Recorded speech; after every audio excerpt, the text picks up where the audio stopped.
Siang, Bu. Assalamualaikum warahmatullahi wabarakatuh. Waalaikumsalam warahmatullahi wabarakatuh. Perkenalkan, nama saya Asya Elva Briliana. Oh ya, apa kabar semuanya?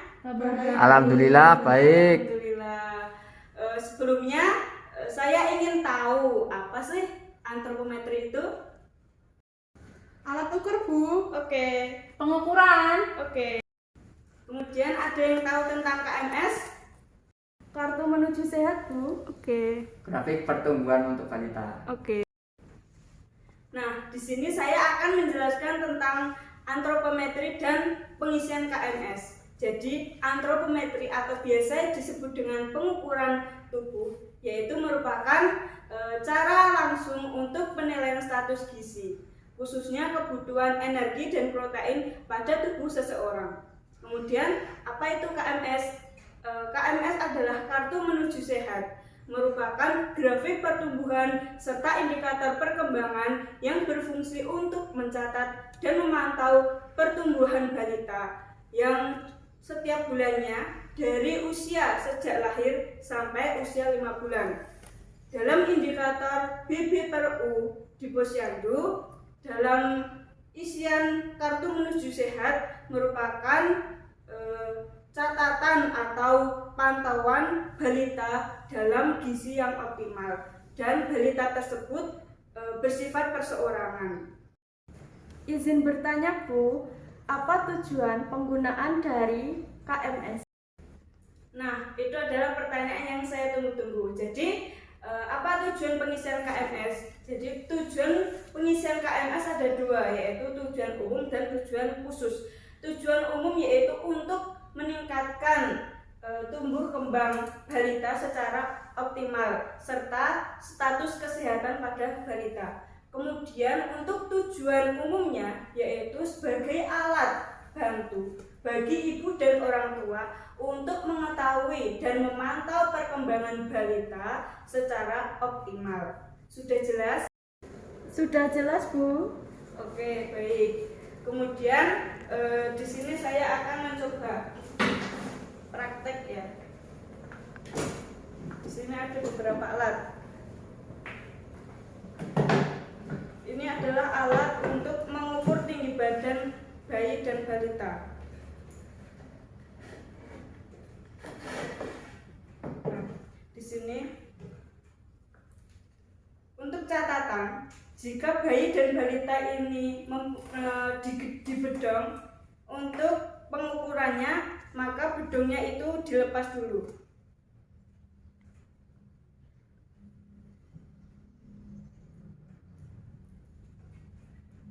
Nah, pengukurannya yaitu seperti ini.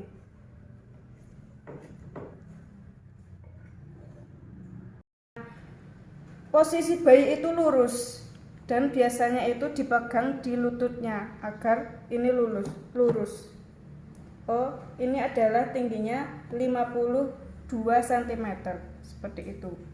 Nah, dalam pengukuran tinggi badan ini untuk mengetahui pertumbuhan dan perkembangan balita. Seperti itu, sudah jelas? Sudah. Sekarang ini menggunakan timbangan bayi. Ya. Masih sama dengan catatan yang awal tadi. Jika bayi ini tadi dibedong, maka bedongnya itu dilepas dulu agar tidak menambah berat badan. Nah, caranya seperti ini. Diletakkan seperti ini. Berapa? Oh, 2 kilo, seperti itu ya. Nah, dalam pengukuran berat badan ini menggambarkan tentang indeks massa tubuh balita. Seperti itu. Nah, sekarang pengisian KMS ini. Nah, KMS tadi merupakan sebuah grafik ya. Ini contohnya, grafik. Nah, dalam tabel di bawah ini menunjukkan bulan atau umur. Dan di sini ada 24 bulan atau biasa disebut 2 tahun. Nah, dalam bagian sini merupakan berat badan bayi. Seperti itu. Izin bertanya Bu, itu warna yang dalam KMS itu apa ya? Seperti itu ya. Warna dalam KMS ini menunjukkan arti dalam berat badan balita. Cara mengisinya, contoh ini balita tersebut mempunyai umur 2 bulan di sini ya. Dan tadi setelah ditimbang mempunyai berat badan 2 kilo. Nanti di sini. Nah, di sini. Apa sih arti dalam warna grafik tersebut? Yaitu warna hijau 2 tengah ini mempunyai arti berat badan bayi balita tersebut termasuk normal. Nah, dalam warna hijau muda di bawah ini mempunyai arti awas atau waspada. Dan warna kuning di bawah ini dengan garis merah menunjukkan berat badan bayi tersebut termasuk berat badan yang turun. Kemudian warna hijau di atas ini juga waspada. Dan di sini warna kuning ini adalah menunjukkan berat badan bayi tersebut adalah berat lebih. Seperti itu. Izin bertanya Bu, apakah ada perbedaan dari KMS laki-laki dan perempuan? Nah, perbedaan untuk KMS perempuan dan laki-laki ini terdapat pada warna. Warna pink menunjukkan KMS untuk perempuan, sedangkan warna biru menunjukkan KMS laki-laki. Apakah sudah jelas? Jelas Bu, terima kasih Bu. Nah, fungsi KMS ini yaitu untuk memantau perkembangan bayi dan balita, bukan sebagai penilaian status gizi. Dalam arti ini berfungsi untuk memantau berat badan bayi dan balita. Berat badan bayi dan balita per bulan itu naik atau turun, bukan sebagai penilaian status gizi baik atau rendah. Seperti itu. Baik, sekarang di sini saya akan membagi per kelompok. Masing-masing kelompok ada 2 anggota. Untuk kelompok 1 yaitu Ibu Isna dan Ibu Fitri. Untuk kelompok 2 Pak Arbian dan Ibu Rita. Asia. Baik, untuk kelompok pertama silahkan maju ke depan untuk mempraktekkan antropometri.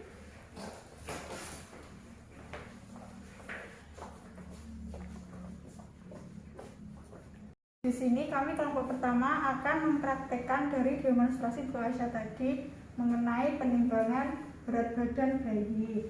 Yang pertama yaitu bayi yang digedong seharusnya tidak digedong dulu, kemudian diletakkan di timbangan bayi, lalu kemudian diukur. Ternyata beratnya 2,2 kg. Kemudian yang kedua melakukan pengukuran panjang badan menggunakan alat ukur mikrotois. Caranya yaitu sama seperti tadi, jika bayi digedong maka gedongnya harus dibuka dulu. Kemudian bagian lutut diletakkan, bagian lututnya dipegangnya agar lurus. Panjangnya 55 cm. Kemudian praktik demonstrasi dari Bu Asya yang telah kami praktikkan tadi. Kemudian dari Bu Asya, apakah tadi ada kesalahan atau bagaimana Bu? Tidak, sudah benar. Terima kasih Bu. Terima kasih Iya. Bu Asya. Baik, sekarang untuk kelompok 2 silahkan maju ke depan untuk mempraktekkan bagaimana pengisian KMS.